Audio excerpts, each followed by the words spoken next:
CE 506A પ્રકરણ number 1 પ્રક્રિયાના હિસાબોમાં આજે આપણે શરૂનો સ્ટ્રોક અને આખરના સ્ટ્રોકવાળા દાખલાની ગણતરી કરીશું. આજે આપણે દાખલા નંબર 13 એક ઉત્પાદનીય કંપનીનું વસ્તુ બે પ્રક્રિયાઓમાંથી પસાર થાય છે.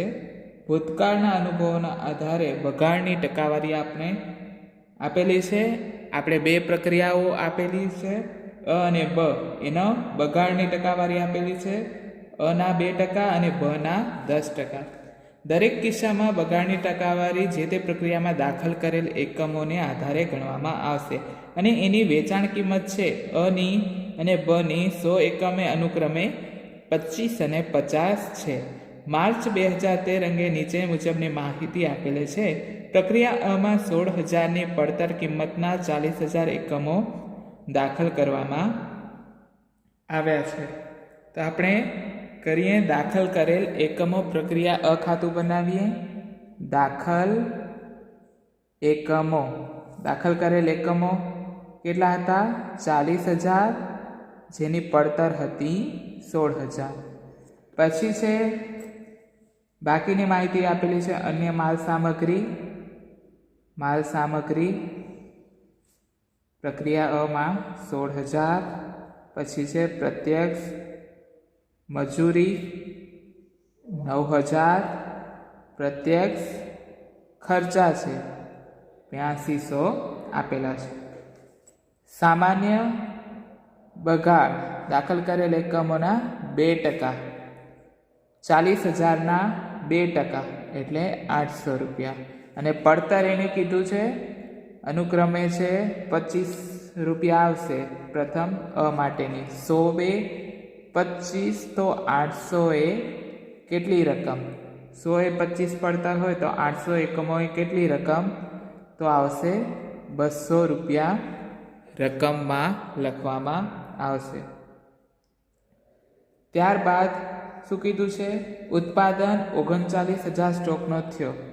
તો પ્રક્રિયા અના સ્ટોક ખાતે પહેલાં આપણે ડાયરેક્ટ પ્રક્રિયા બ ખાતે લઈ જતા, પણ જ્યારે સ્ટોકના ખાતા તૈયાર કરવાના હોય, એટલે કે દાખલામાં શરૂનો સ્ટોક અને આખરનો સ્ટોક આપેલો હોય, ત્યારે સ્ટોકનું ખાતું અલગથી બનાવવું પડશે. એટલે પ્રક્રિયા એ ખાતામાંથી માલ છે સ્ટોક ખાતામાં લઈ જવામાં આવશે અને અનો તૈયાર માલ સ્ટોક છે એ બ ખાતે લઈ જવામાં આવશે સ્ટોક ખાતામાંથી. એટલે આપણે પ્રક્રિયા અના સ્ટોક ખાતે લઈ જઈશું 39,000 રૂપિયા. 39,000 એકમો રૂપિયાની, સોરી. હવે બાકીની ખૂટતી રકમ છે એ હશે અસામાન્ય બગાડ. અસામાન્ય બગાડ કેટલી આવે છે? તો કે 200 એકમોની અસામાન્ય બગાડ. હવે આપણે પડતર જેમ જૂના દાખલામાં આપણે ગણતા એવી જ રીતે પડતરની ગણતરી કરવાની છે.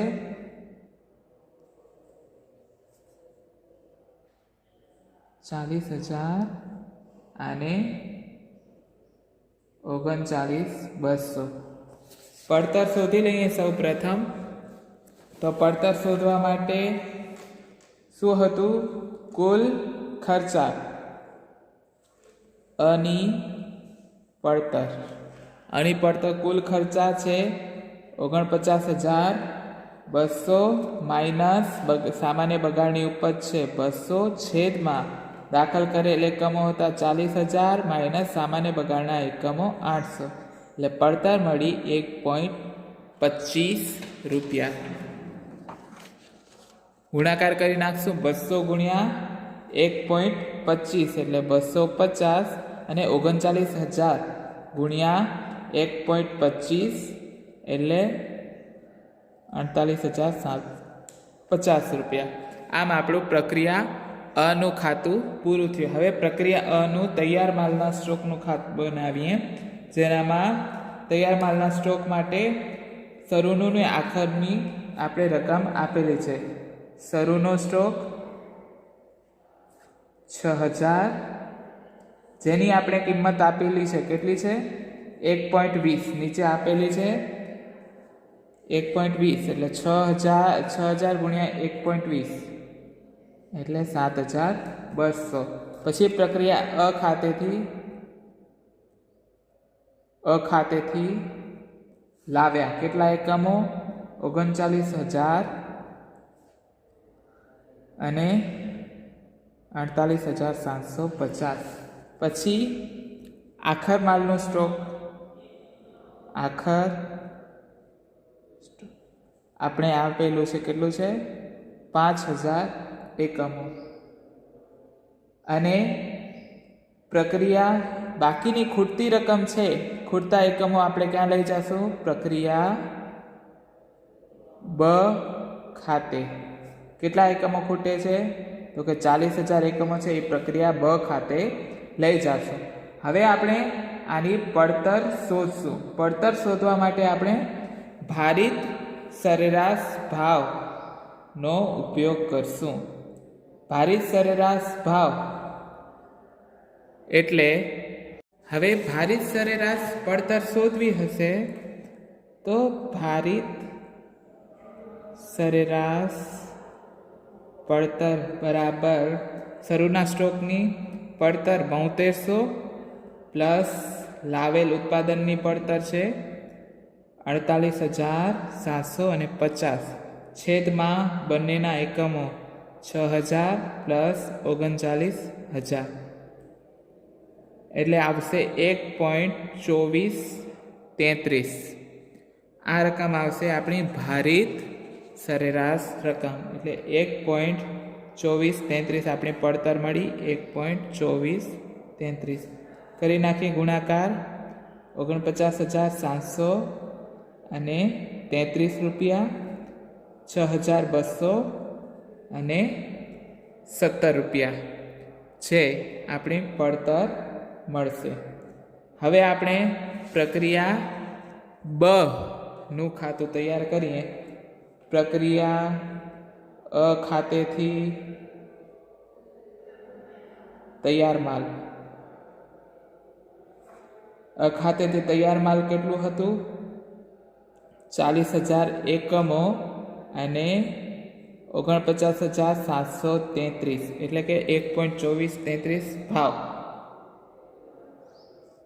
પછી લખી નાખીએ માલ સામાન, મજૂરી, પ્રત્યક્ષ મજૂરી અને પ્રત્યક્ષ ખર્ચા. કેટલા છે? માલ સામાન છે 5,000, મજૂરી છે 8,000 અને 1,500 છે પ્રત્યક્ષ ખર્ચા. અને સામાન્ય બગાડના એકમો કીધા છે, દાખલ કરેલ એકમોના 10%, 40,000ના 10%, એટલે 4,000 એકમો સામાન્ય બગાડ થશે. હવે પડતર માટે વેચાણ કિંમત શું કીધું છે? 100 એકમોએ બની પડતર છે 50, તો 4,000 કેટલી? 100 એ 50, 4,000 કેટલી? તો કે 2,000 રૂપિયા આપણને પડતર આવશે. હવે કીધું છે કે બના સ્ટોક ખાતે આપણે તૈયાર માલ કેટલો છે? બના સ્ટોક ખાતે 36,500 રૂપિયા. હવે કરીએ કુલ 40,500 અને 40,500 તો અસામાન્ય વધારો. અસામાન્ય વધારો આવે છે કેટલા? 500 એકમો માટેની. હવે એની પડતર શોધી લઈએ. તો પડતર શોધવા માટે અત્યાર સુધીના કુલ ખર્ચા 64,233 માઇનસ અસામાન્ય બગાડની ઉપજ 300. આપણે બની પડતર શોધીએ છીએ. છેદમાં દાખલ કરેલ એકમો 40,000 માઇનસ 4,000 સામાન્ય બગાડના એકમો. એટલે પડતર આપણને મળશે 1.7287. ગુણાકાર કરી નાખી ગુણ્યા 500 એટલે 864 અને ગુણ્યા અહીંયા કરશું 36,500 ગુણ્યા 1.7268 એટલે આવશે 63,000 અને 97, એટલે 65,097, 65,097. અહીંયા પ્રક્રિયા બનું ખાતું થશે પૂર્ણ. ત્યારબાદ આપણે પ્રક્રિયા બના સ્ટોકનું ખાતું બનાવીએ. પ્રક્રિયા બનો શરૂનું સ્ટોક. જો શરૂનું સ્ટોક આપેલું છે 5,000 એકમો અને એકમ દીઠ ભાવ છે 1.6. 5,000 એકમો ગુણ્યા 1.6 એટલે કે 8,000 રકમ. પછી પ્રક્રિયા બ ખાતેથી લાવ્યા કેટલા 36,500 અને પડતર છે 63,097. ત્યારબાદ આખર સ્ટોક.